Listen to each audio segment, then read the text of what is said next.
ఉన్న బంగారాన్ని విడిపించి ఆ రోజు ఆన్లైన్ రేటుకే మేము కొంటాం. Sharma gold company. నమస్తే, వెల్కమ్ టు సుమన్ టీవీ. నేను మీ యామ్ని. ప్రస్తుతం మనతో ఉన్నారు ప్రముఖ ఆధ్యాత్మికవేత్త, ప్రముఖ జ్యోతిష వాస్తు పండితులు డాక్టర్ గుండపూడి శివసుధీర్ శర్మ గారు ఉన్నారు. గురుగారితో మాట్లాడి మనకున్న సందేహాన్ని అడిగి తెలుసుకుందాం. నమస్కారం గురుగారు. శ్రీమాత్రే నమః. గురుగారు, ఇప్పుడు మనకున్న అప్పుల సమస్యలు తీరిపోవాలంటే, అలానే లక్ష్మీదేవి అమ్మవారు మన ఇంట్లో స్థిరంగా ఉండాలంటే ఎలాంటి పరిహారం చేసుకుంటే మంచిదండి?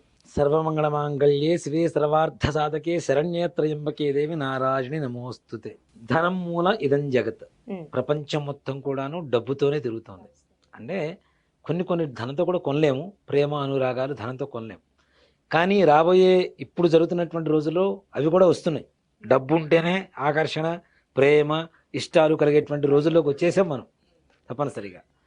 కాబట్టి ఒకప్పుడు ఏంటంటే విద్య లేనివాడు వింత పశువు, ఇప్పుడు డబ్బు లేనివాడు వింత పశువు అయిపోయాడు. రివర్స్ అయిపోయింది. వాడు ఇప్పుడు చదువు ఉంటే డబ్బు వస్తుంది, కానీ చదువుతో కూడా సంబంధం లేకుండా డబ్బు వచ్చేటువంటి రోజుల్లో ఉన్నాం. కాబట్టి తప్పనిసరిగా డబ్బు లేకపోతే వాడి పరిస్థితి ఏంటనేది అన్ని చోట్ల చూస్తూనే ఉన్నాం. అంటే హీనంగా చూడటం, ఈ రకమైనటువంటి పరిస్థితులు ఉన్నాయి.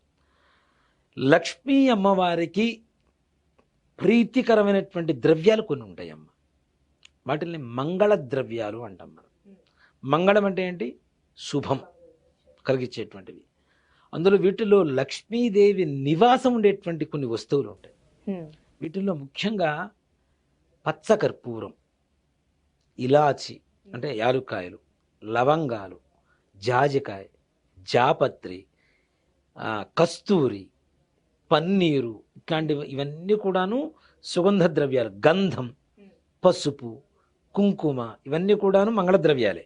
అంటే వీటిలో లక్ష్మీదేవి నివాసం ఉంటుందని చెప్తారు. అంటే అమ్మవారికి ఇంకా ఇష్టమైనటువంటివి అంతే కదా. ఇప్పుడు సుగంధ పరిమళాలు వాసన వస్తూ ఉంటుంది వాళ్ళకి. అమ్మవారు ఆ ఫీలింగే వేరే ఉంటుంది అమ్మవారి దగ్గరికి వెళ్ళినప్పుడు. అలాగే నిజంగా మరి పచ్చకర్పూరం ఎంతవరకు ఇష్టము అంటే, అమ్మవారి నివాస స్థానమైనటువంటి పచ్చకర్పూరాన్ని వెంకటేశ్వర స్వామి వారి తిరునామంగా ధరించేంత ప్రీతికరమైనటువంటి ద్రవ్యమే పచ్చకర్పూరం. తిరుపతి వెంకటేశ్వర స్వామికి పచ్చకర్పూరంతోనే తిరునామం పెడతారు, అవునా? స్వామి వారి బొట్టు పెడతారు. అంటే లక్ష్మీదేవికి అంత ప్రీతికరమైనటువంటిది. అవి పోతేనే మనకు ఆ పచ్చకర్పూరం వాసనే లోపల అంతా కూడా వెదజల్లుతూ ఉంటుంది. మనకి తెలియని ఒక మైమరిచిపోతూ ఉంటాం అక్కడ ఉండేటువంటి ఆ సువాసనకి.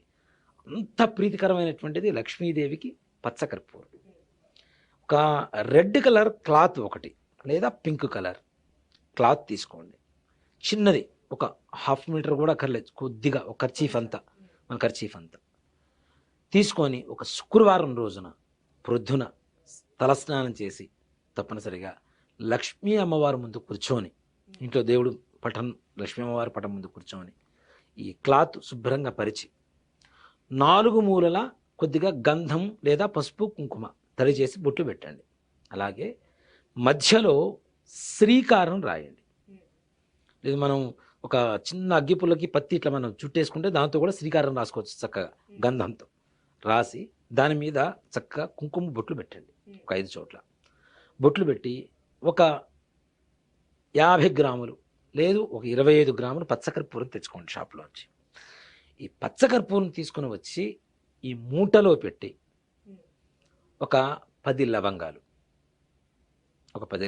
అలాగే ఇంకొక 10 యాలుకలు, ఇలాచి తీసుకొచ్చి దాంట్లో పెట్టేసేయండి. కొద్దిగా అంటే 10 అంటే కొద్దిగా.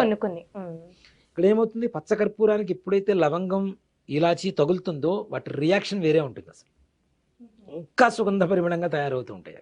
ఇప్పుడు మనం ముట్టుకొని కాసేపు ఇట్లా అని పక్కన పెడితేనే వాటి సువాసన మన చేతికి అంటేస్తుంటుంది. అలాంటిది పచ్చకర్పూరం ద్వారా ఇంకాస్త రియాక్షన్ ఇంకా గొప్పగా ఉంటుంది కదా. ఈ 3 కలిపి దాంట్లో పెట్టేసి ఒక రూపాయి బిళ్ళ లేదంటే 11 రూపాయి బిళ్ళలు తీసుకొని వాటిని కూడా శుభ్రంగా కడిగి గంధం పెట్టి బొట్టు పెట్టి ఈ మూటలో పెట్టేసేయండి.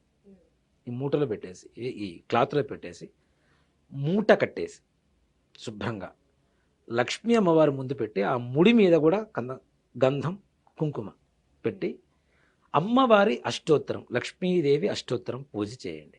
అది కూడా అవకాశం ఉంటే మల్లెపూలతో చేయడం అనేది ఇంకా అవకాశం మంచిది. ఇప్పుడు సీజన్ వస్తుంది కాబట్టి, ఆల్రెడీ సీజన్లో దొరుకుతాయి కాబట్టి మల్లెపూలతో చేయటం. లేదు కనీసం అక్షతలైనా ఏ పుష్పాలైనా సరే తప్పనిసరిగా అమ్మవారి లక్ష్మీ అష్టోత్తరం. ఈ అష్టోత్తరం కూడా ఎలా చేయాలి అంటే నేను చెప్తాను.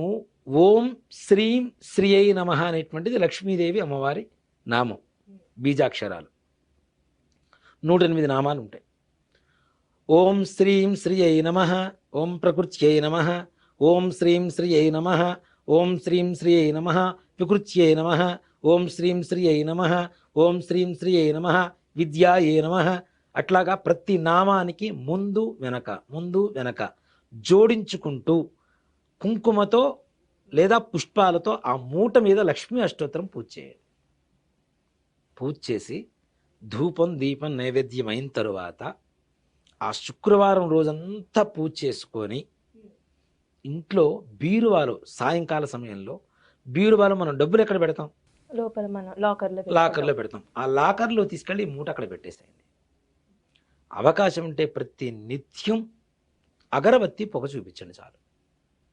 ఎక్కువగా పెడితే లోపల ఉండే డబ్బులు కూడా మళ్ళీ ప్రమాదం అవుతుంది. కాబట్టి జస్ట్ ఒక అగరబత్తి తీసుకెళ్ళి అట్లా చూపించేసి తీసుకొని రండి.